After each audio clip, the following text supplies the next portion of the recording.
एक minute, recording चालू नहीं हुआ, अब हो रही। Find the number of veg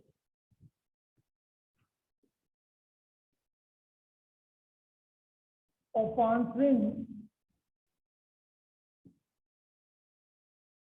5 objective type questions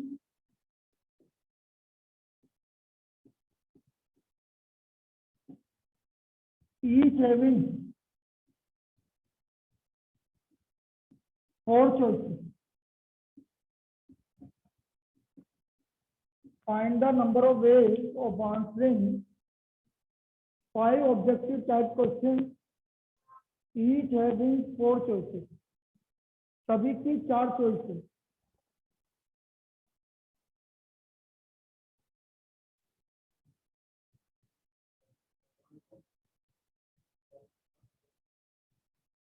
तो उल्टा बोल रहा है। अब ऐसा कंफ्यूजन क्यों होता है? आप तो ये बोलो पहला क्वेश्चन करने के कितने तरीके? 4। दूसरा क्वेश्चन करने के तरीके 4। तीसरा क्वेश्चन करने के तरीके 4। चौथा क्वेश्चन करने के तरीके 4 और पांचवा क्वेश्चन करने के तरीके 4। Every question can be attempted in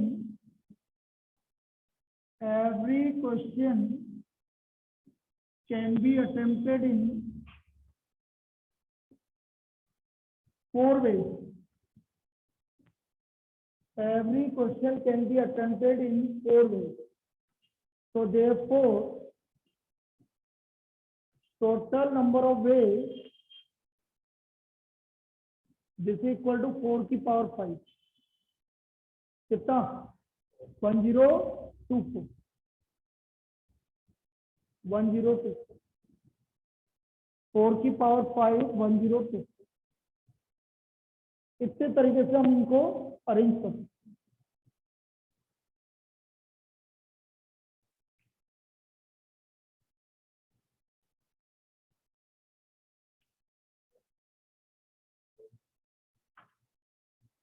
तो ये तो बेटा एक तरह का कंसेप्ट कंप्लीट हो गया। अब मैं आ रहा हूं भाई सर्कुलर परम्यूटेशन। बेटा पहला क्वेश्चन तेरे पास आया, तो ऑब्जेक्टिव टाइप जैसा अपन देते हैं ना यहाँ पर एग्जाम में, पहला क्वेश्चन है, उसके 4 चॉइस है ABCD। तो पहले क्वेश्चन को तू कितने तरीके से आंसर लगा सकती है? 4 तरीके से। दूसरे को 4, तीसरे को भी 4, चौथे को भी 4, पांचवे को भी 4, और तेरे को पांचों करने हैं। तो कितने तरीके से उसको अटेम्प्ट कर सकती है? 4 इंटू 4 इंटू 4 इंटू 4 इंटू। अब आप बोलोगे मल्टीप्लाई क्यों हुआ? तो मैं 2 क्वेश्चन लेके बताता हूँ तुम्हें। First ABCD, second ABCD। तो वो आपने पहले में फर्स्ट में A लगाया, सेकेंड में A लगाया, एक तरीका।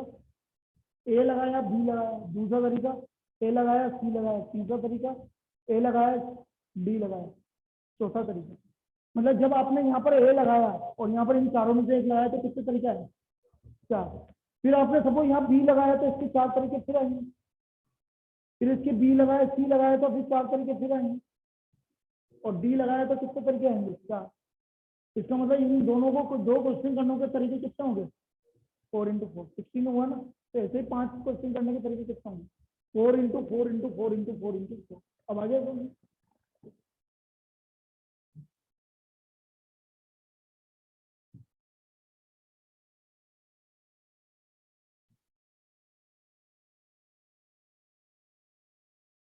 सर्कुलर परम्यूटेशन,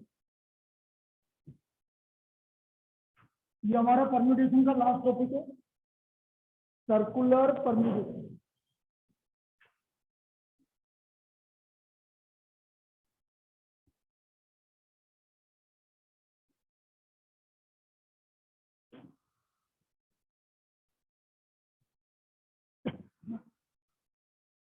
अब देखो सर्कुलर परम्यूटेशन में एक दिक्कत होती है।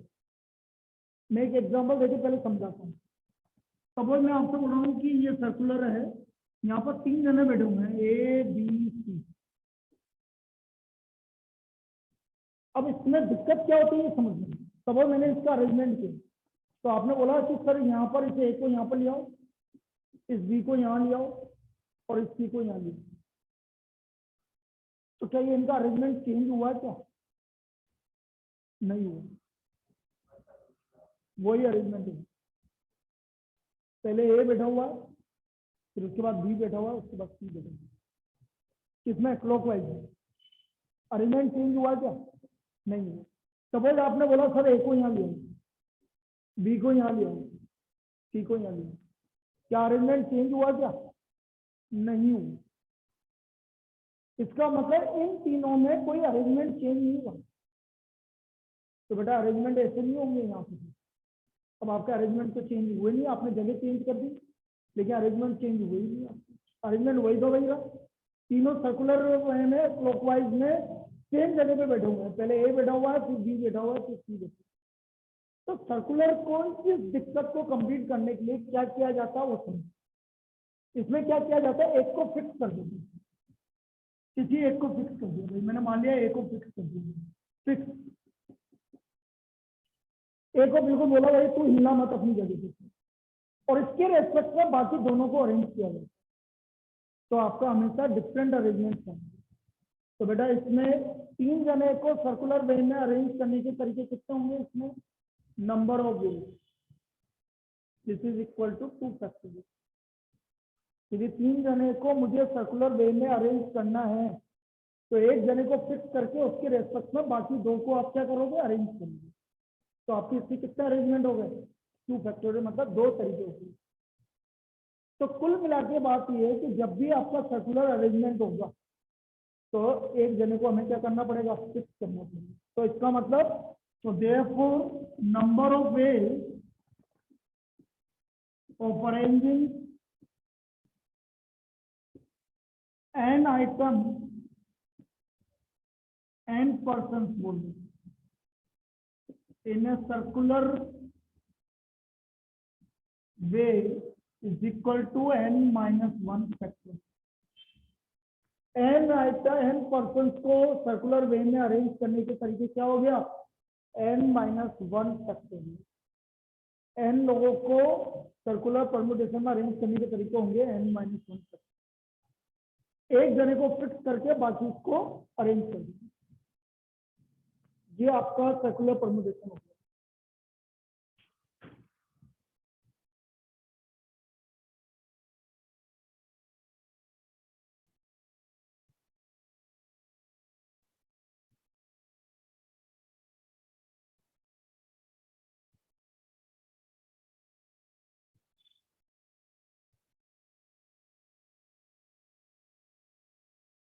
तो ये चीज आपको ध्यान रखनी पड़ेगी circular permutation.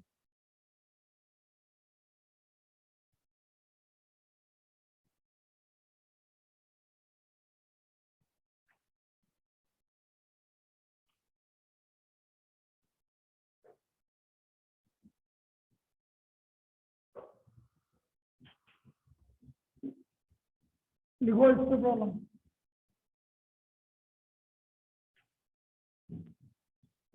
Find the number of ways in which 7 persons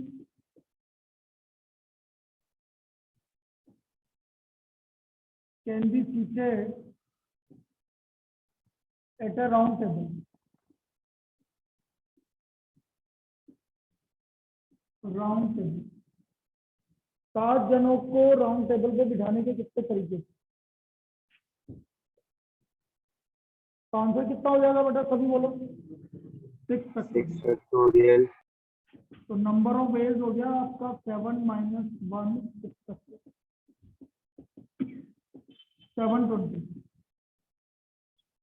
720।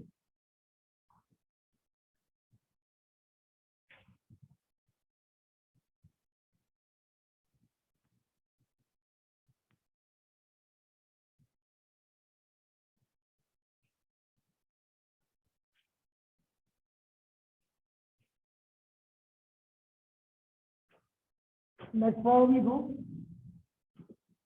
Find the number of veg in which 8 persons can be seated at a round table such that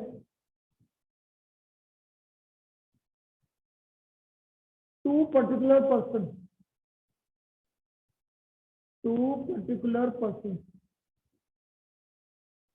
stick together. Two particular persons stick together. बताइए अब कैसा आएगा, कितना आएगा बताइए। Sir 6 factorial. 6 factorial और sir 7 factorial into 2 factorial. गलत। 7 factorial into 2 factorial गलत है। और 6 factorial, very good. 6 factorial into 6 factorial into 2 factorial. 6 factorial into 2 factorial. ऐसा क्यों आया देखो जरा, जैसे ये राउंड टेबल है, इसमें दो पर्टिकुलर पर्सन को आपने यहाँ फिक्स कर दिया, दोनों को फिक्स कर दिया, तो बाकी कितने जने बचे? 6। तो नंबर ऑफ वेज 6 फैक्टोरियल, लेकिन ये दोनों अपनी जगह तो चेंज कर सकते हैं ना बेटा। तो 6 फैक्टोरियल इंटू 2 फैक्टोरियल, तो 720 इंटू 2 1440। तो number of ways in which 8 person can be seated in a row such that two particular person sit together. दो पर्टिकुलर पर्सन को एक साथ बैठने के तरीके कितने हो जाएंगे बेटा? 1440। क्या बेटा ये लास्ट वाली प्रॉब्लम सभी को क्लियर है? Yes sir. चलिए नेक्स्ट। अब देखो यहाँ पर एक चीज और बोल,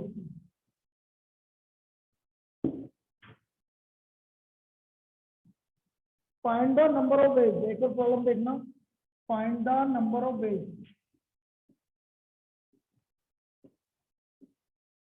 in which 7 person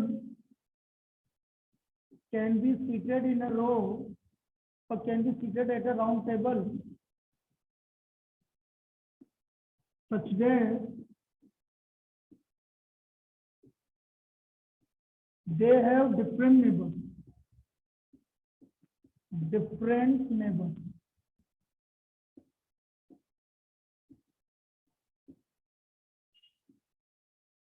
उनके डिफरेंट नेबर आने चाहिए।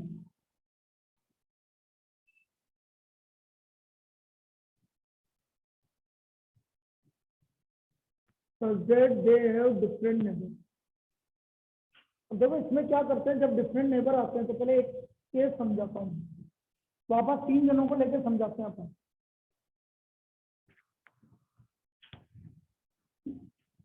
जैसे 3 जने आपके राउंड टेबल पे बैठे होंगे, एक को फिक्स कर दिया हमने,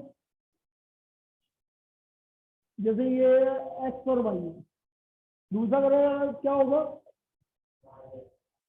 तो डिफरेंट नेबर का एक ही केस है बस, ये तो सेम नेबर हो गया। मतलब दो में से सिर्फ कितना केस आएगा? एक केस आएगा। यदि वो आपसे बोलता है कि डिफरेंट नेबर है, अलग अलग नेबर है, तो दोनों केस में एक ही तो नेबर है। एक्स का नेबर कौन है? वाई का नेबर कौन है? एक्स। तो दोनों एक ही केस है। तो डिफरेंट नेबर के कितने केस आएंगे? एक केस। मतलब आधा हो गया 10। पहले 2 केस आ रहे थे, तो अब कितने केस आ रहे हैं? 1। तो यहाँ पर भी क्या होगा, आपको कितने जने हैं? 7 जने। 7 में से आप एक क्या कर दो? फिक्स कर दिए। बाकी कितने बचे? तो number of ways of different neighbour equal to 6 factorial upon 2। 6 factorial upon 2। 720 upon 2। भाई आधे केस में सेम नेबर आएंगे, मतलब 360 और 360 वही तो वही नेबर रिपीट होंगे। जैसे एक्स का नेबर वाई है, वाई का नेबर एक्स है, तो ये 2 केस हर बार आएंगे डबल डबल। तो इसका मतलब ये डिफरेंट नेबर है, तो जितने भी आपके टोटल केस आ रहे हैं उसको किससे डिवाइड कर दो? 2 से डिवाइड कर दो, तो आपको हमेशा डिफरेंट नेबर मिलेंगे। ठीक है, तो डिफरेंट नेबर का ये सोल्यूशन होगा। डिफरेंट नेबर का मतलब समझ रहे हो ना? ठीक है,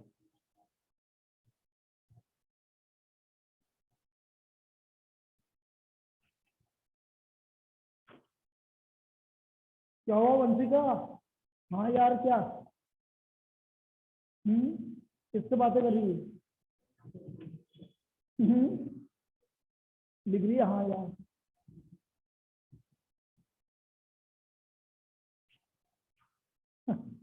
अच्छा हाँ बोल रही थी।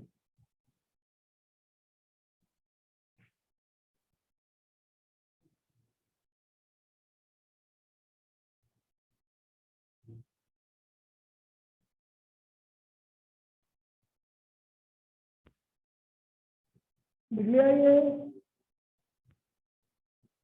Yes, तो बेटा sir. मैंने, अब इसमें मैंने क्या क्या केस बताया?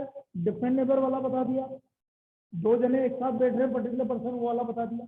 अभी स्पेशल प्रॉब्लम तो अभी करवाएंगे इसमें। अब ये जो केस है इसका सेम आपका एक और फॉर्मूला है।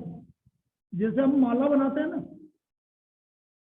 भाई, माला डिफरेंट मोतियों की माला बनाते हैं, तो मोतियों की माला में भी यही लफड़ा होता है। आप इधर से देखो या इधर से देखो, बात बराबर है। एंटी क्लॉकवाइज और क्लॉकवाइज में कोई डिफरेंस नहीं होता उसमें। ठीक है, आप किधर से देख रहे हो वो डिपेंड करता है। तो आप लिखो number of ways, star mark करके, number of ways of making a necklace, of making a necklace of n different beads, अलग अलग मोतियों की, is equal to n-1 factorial divide by 2। यदि आपको n मोतियों की माला बनानी है जो अलग अलग कलर के हैं या अलग अलग टाइप के हैं, तो उसके तरीके होंगे n-1 factorial by 2।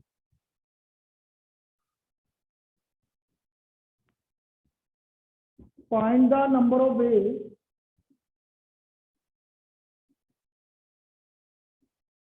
in which necklace can be formed, necklace can be formed, that can be made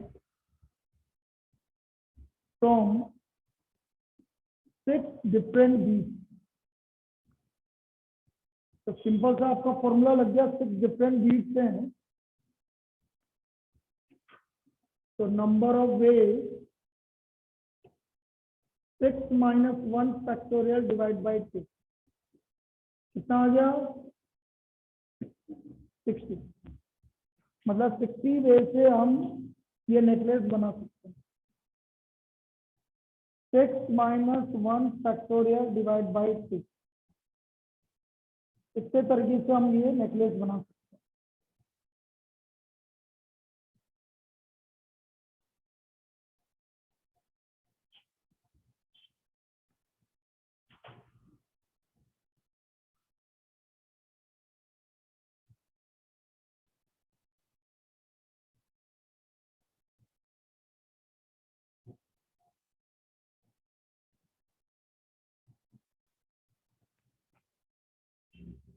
अब देखो ये तो आपके सिंपल टाइप की प्रॉब्लम होगी। अब इसमें एक दो प्रॉब्लम बड़ी अच्छी है, वो देखो आप। लिखो first problem,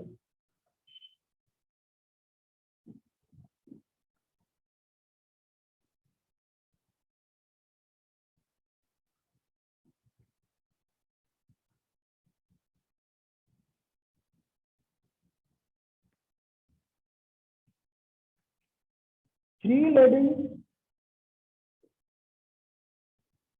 and 3 gents, 3 ladies and 3 gents can be seated at a round table, can be seated at a round table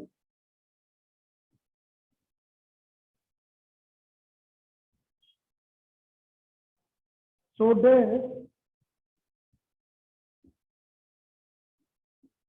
2 and only 2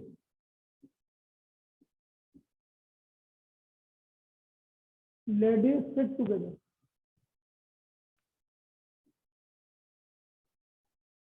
2 and only 2 ladies sit together।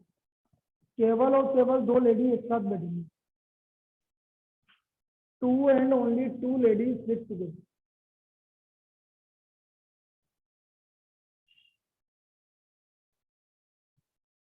अब देखो बड़ी अच्छी प्रॉब्लम है, ध्यान से देखो। आपकी मॉड्यूल की प्रॉब्लम है। भाई दो और केवल दो लेडी एक साथ बैठ गई, तो सब मैं बोल रहा हूँ ये दो लेडी यहाँ एक साथ बैठ गई, तो यदि ये दो लेडी एक साथ बैठेंगी तो इनको कवर करने के लिए यहाँ जेंट्स को बैठना पड़ेगा, तभी तो केवल दो लेडी एक साथ बैठेंगी। भाई दो लेडी एक साथ बैठेंगी तो उनके आसपास किसको बैठना पड़ेगा? उसने बोला केवल और केवल दो लेडी एक साथ बैठेंगी, तो दो लेडी एक साथ बैठ रही है तो उनके आसपास किसको बैठना पड़ेगा? जेंट्स। ठीक है, ये चीज समझ में आ गई सभी को? ऑनलाइन दो लेडी एक साथ बैठ रही है तो आसपास किसको बैठना पड़ेगा? जेंट्स को बैठना पड़ेगा। क्लियर है ये? Yes, sir. अब क्या बचा? एक लेडी और एक जेंट्स बचा, तो सपोज इनको यहाँ बिठा दिया हमने, एक लेडी और एक जेंट्स। तो ये तो मैंने इसका स्केच बना लिया कि भाई ऐसा काम करना है। अब इसका परम्यूटेशन बनाते हैं। भाई तीन लेडी में कोई भी दो लेडी को यहाँ अरेंज करने के तरीके, ठीक है, कोई दिक्कत? तीन जेंट्स में से कोई भी दो जेंट्स को यहाँ अरेंज करने के तरीके, 3P2, और इन चारों को आप फिक्स कर दीजिए, इनका आप मुझे कुछ नहीं करना, क्योंकि बेटा ये अपनी जगह चेंज करेंगे नहीं, मैंने अरेंजमेंट तो कर ही दिया। तीन लेडी में से कोई दो लेडी को यहाँ अरेंज करने के तरीके 3P2, तीन जेंट्स में से कोई भी दो जेंट्स को यहाँ अरेंज करने के तरीके 3P2, और इनको फिक्स कर दिया जैसे हम राउंड टेबल में फिक्स करते हैं। अब किसको अरेंज करना है? बस मुझे इन दोनों को ये अरेंज करने के तरीके 2 ये हमारा आंसर है। समझ में आया क्या बोल रहा हूँ? तीन लेडी में से कोई भी दो लेडी को यहाँ अरेंज करने के तरीके 3P2, तीन जेंट्स को में से कोई भी दो जेंट्स को यहाँ अरेंज करने के तरीके 3P2। अब मैंने इसको फिक्स कर दिया, फिक्स करने के बाद क्या बचा? 2, तो 2 फैक्टर। तो 3P2 की वैल्यू क्या होती है? 6। तो टोटल नंबर ऑफ वेज कितने हो गए भाई हमारे? 72। तो